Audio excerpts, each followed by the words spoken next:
Pemberlakuan pembatasan kegiatan masyarakat (PPKM) selama 4 pekan oleh Pemko Banjarmasin dan tim Satgas guna menekan sebaran COVID nampaknya gagal terwujud. Pasalnya dari data milik Dinas Kesehatan, warga Banjarmasin yang positif COVID justru bertambah setiap harinya. Terbaru, Kelurahan Pemurus Dalam dinyatakan zona merah sejak Selasa tadi.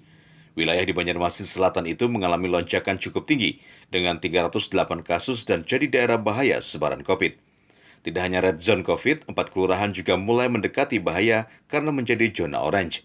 Hingga Selasa sore, kasus aktif berjumlah 482, pasien isolasi rumah sakit 382, dan sisanya isolasi mandiri atau tanpa gejala. Angka itu akan terus naik jika kesadaran warga masih rendah dalam menerapkan protokol kesehatan. Giat yang dilakukan tim Satgas masih menemukan banyak warga lalai menggunakan masker, cuci tangan, dan jaga jarak saat berada di tempat yang memicu kerumunan. Dari Banjarmasin, Andi Hardian, Kalsel 1net.